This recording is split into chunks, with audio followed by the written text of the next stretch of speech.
Well, they are two of the biggest Hollywood stars today, Brad Pitt and Angelina Jolie. Brad Pitt is a Sagittarian and Angelina is a Gemini. So once again, we've got this opposition of opposites attracting. And Gav, that's always an interesting situation when we've got the opposites attracting, because it's almost like they need the other person to balance out their I don't know how it looks in a chart, but certainly when you look at it in people's cards and you lay them out, they tend to be sort of the gap that's missing on either side. Exactly. So one's kind of got either, I don't know, dark and light, or they have a mothering, nurturing, and then, you know, the opposite of that. So they tend to, you tend to see that. That's really interesting because, you know, Angelina is all Aries and Gemini, and she's got Venus in Cancer, of course, right on her ascendant, so she looks like Venus, like she's just full on of beauty, that's it. And Brad Pitt's all Sagittarian, which is a very sunny, bright energy, but he's got a lot of planets in Capricorn, which is a more of a downer kind of energy, really. So I think they've both got those kind of pieces to their personality, and they come together and it kind of balances it all out. Yeah, definitely.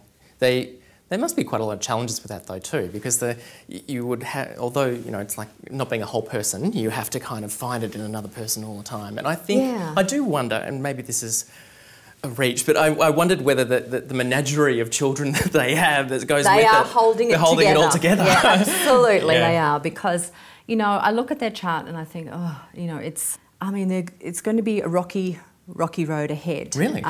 In their composite chart, when you've got two people, you can put their charts together and work out what's happening with the relationship.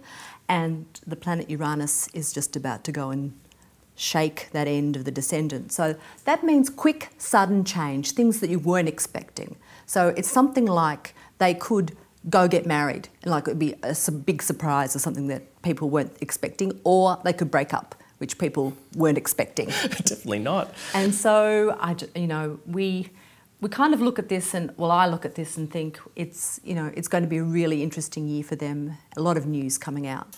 But anyway, why don't you pull a few cards and see what what questions are we going to ask? That's probably a better way to go. Yeah, well, I think a lot of people want to know, are they going to get married? Because I think they've got all these children, and even the kids apparently are saying to them, when are you getting married? When are you getting married? Really? So I'm wondering if it is this year that they might, or whether it's, you know. So let's start with Angelina. How does she feel about marrying Brad? How does she feel about marrying Brad? Not marriage in general, marrying Brad. Yeah.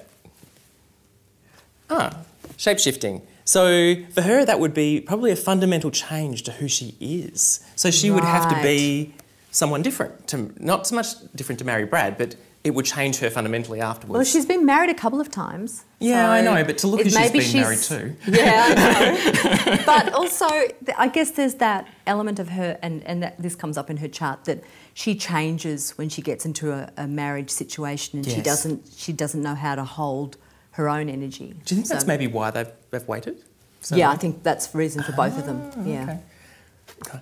Whereas I think Brad would quite like the idea of marriage. I think that for him this is a pleasure, but it also represents the idea of, you know, safety and nurturing as well to some extent too. Oh, so absolutely. It's the experience of being a happy life. Yeah. So, and a fulfilling life. So yeah, I'd say that's on the cards. Well, I'm not so sure, but let's see how it all pans out.